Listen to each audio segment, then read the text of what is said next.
so driver safety. So I just logged in to TeMeDa.com.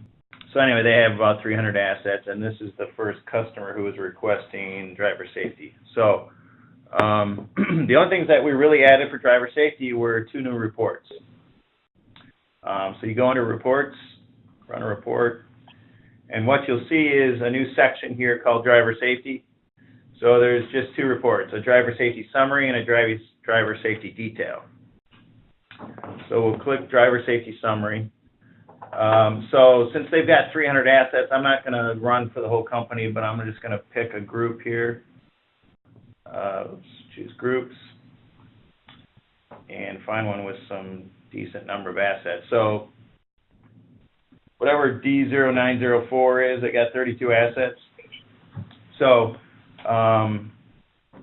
one thing that's new, when you run driver safety summary, you can then choose our excessive speed threshold. So it defaults to 75.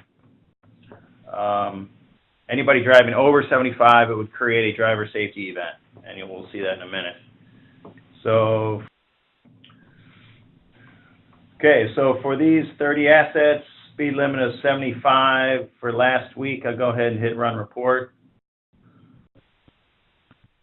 Okay, so here's our, and remember this is the summary level.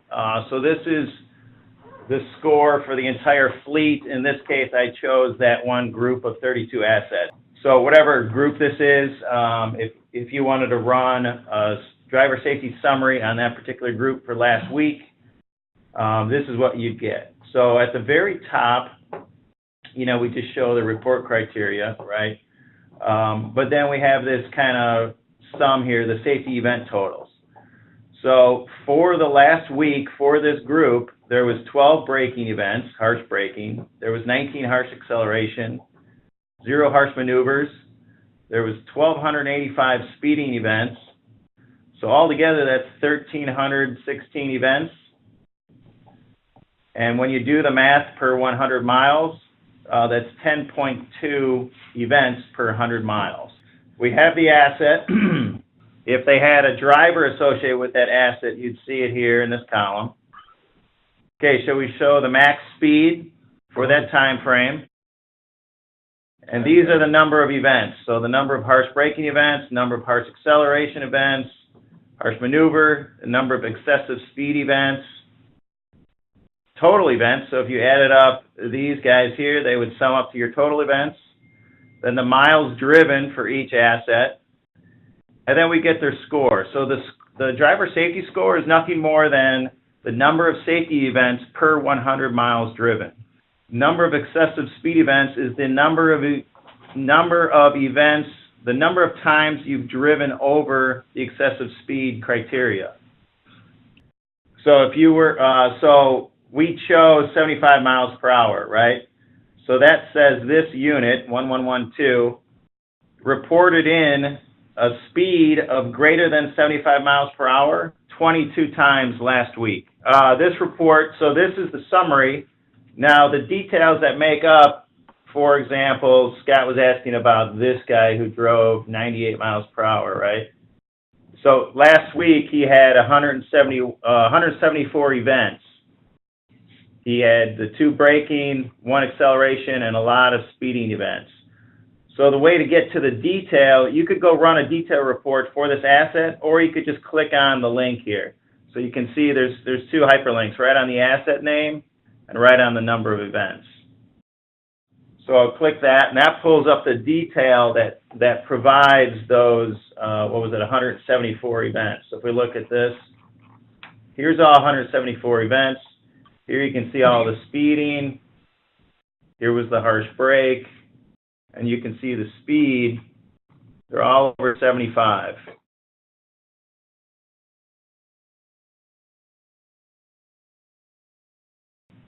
All right, so let me go back to the summary because there's a ton more stuff to show. So this report, this isn't, we've got some new reporting capabilities that we've done in Logi. So we've got some new formatting up here, which is kind of cool. Right now we're showing that this group is operating last week at a high risk level. Okay, so what does that mean? And we have our pie chart here that tells us why it's high risk. So 38% of our drivers are driving at a plus 10 score. So if we look at our scores, and the overall score was over 10. So the way we broke down your risk level is, a low is 0 to 5, medium's 5 to 10, and a 10, greater than 10 is high risk. So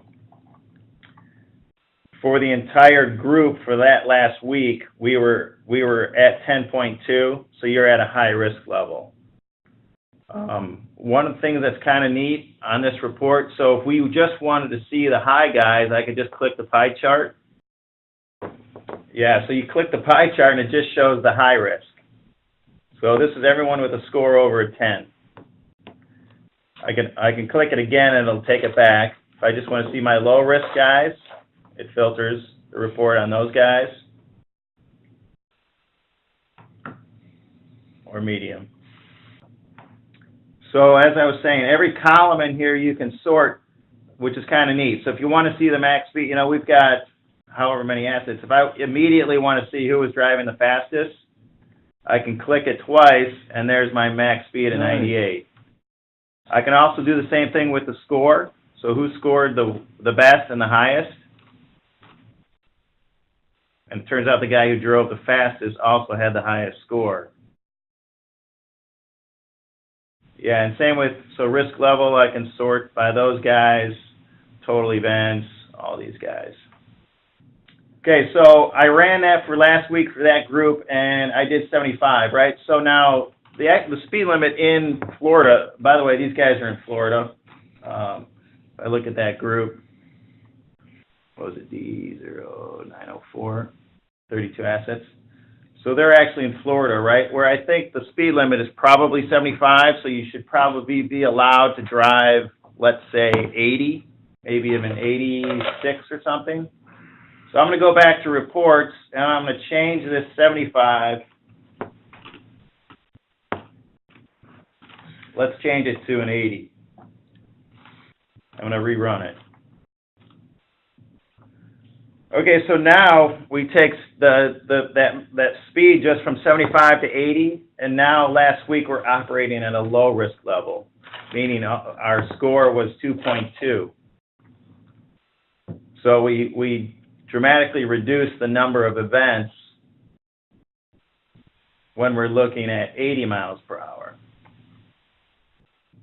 Okay, and if you just wanted the detail, like I said, you come in here and then select. You could select if you just wanted to see what this, let's say 1103 was up to last week. You could just hit run a report there. And actually, I picked an asset that hasn't moved, or actually he only had one event. So yeah, let me just do the math for you in case people ask. Go back to the summary here. So if anybody asks, okay, so this guy, he scored a 1.7, right? So how do we get that 1.7? So we really just take the total number of events divided by miles divided by 100. So in this case, let me do a calculator here. So the industry standard for this, for a driver safety score, is the number of safety events per 100 miles driven. And we prorate it too. So if you only drove 1 mile, for example, we're going to prorate that like you drove 100. So we're always dividing the number of miles by 100. So if we take 116 divided by 100, 1.16, 2 divided by 1.16. So that's where we get our 1.7 score. So there's really no trick to it other than you take total miles, divide that by 100, and then you take your total number of safety events and divide that by the miles divided by 100.